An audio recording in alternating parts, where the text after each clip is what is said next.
Tapi banyak yang kemudian melakukan hoax, ya, berita-berita bohong tentang eksistensi dan perilaku mereka. Jadi tidak bisa dipungkiri bahwa secara hakikat mereka adalah umat Islam yang terdolimi, yang terusir, yang dicabut hak keluarga negaraan mereka, yang dirampas hak hidup mereka. Mereka tidak punya akses kepada pendidikan, tidak punya akses kepada pekerjaan, tidak punya akses untuk mendapatkan kehidupan yang layak.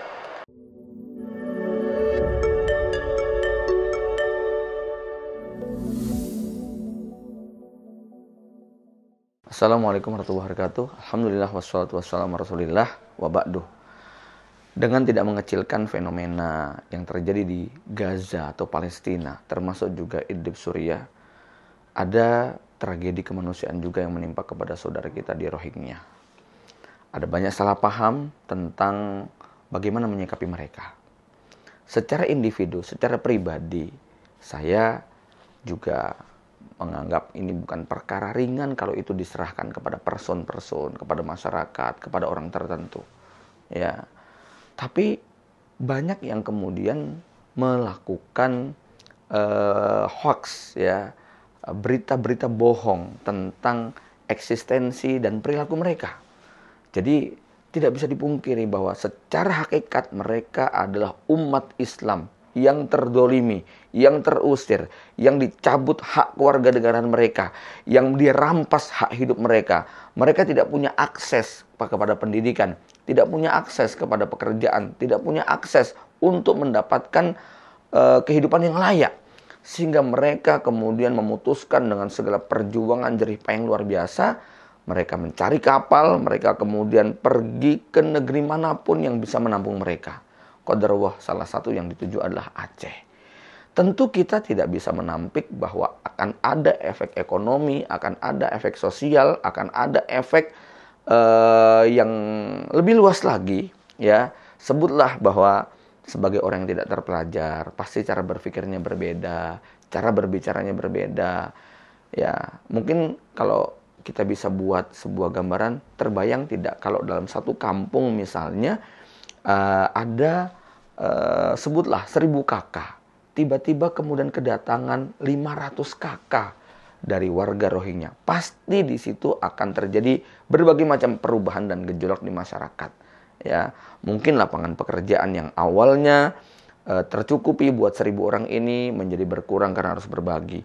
Mungkin ketersediaan air, makanan, dan lain-lain yang harusnya tercukupi sehingga kemudian harus berbagi. Pada 1 hari, 2 hari, sepekan, 2 pekan, barangkali kita atas nama Muslim untuk berbuat baik bisa kita lakukan. Tapi dalam jangka waktu yang sangat panjang, tidak bisa dipungkiri bahwa itu akan memiliki dampak yang cukup serius. Sehingga ini memang tidak bisa disikapi oleh person.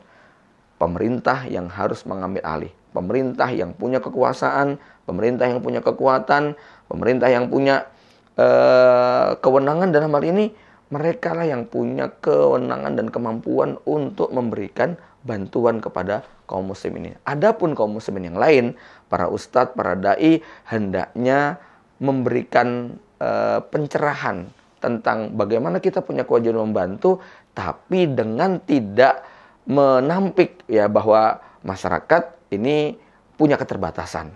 Maka dalam hal ini semua pihak harus ambil bagian. Jangan menyebarkan berita-berita bohong tentang mereka. Jangan kemudian menyampaikan isu-isu negatif tentang mereka. Apalagi kemudian belum kita ketahui kebenarannya. Ya, kenapa? Karena hakikat yang sesungguhnya mereka adalah umat Islam yang terdolimi di negaranya. Dan mereka butuh kehidupan yang layak sebagaimana kita. Tidak ada maksud dari mereka untuk menjajah. Tidak ada jejak rekam mereka bahwa mereka ingin melakukan sebuah pemberontakan. Kemudian seperti yang dilakukan oleh Israel ketika masuk ke Palestina. Tidak ada cerita semacam itu. Mereka orang lemah semua. Mereka hanya menginginkan agar hak-hak hidup sebagai manusia dan sebagai seorang muslim tercukupi. Maka dalam hal ini semua pihak harus ikut ambil bagian. Buat umat Islam yang jauh dari negeri sana, maka doanya, dukungannya, support daripada komen-komennya, ya, bukan support, bukan komen-komen yang menyudutkan, bukan kalimat-kalimat yang menyakitkan.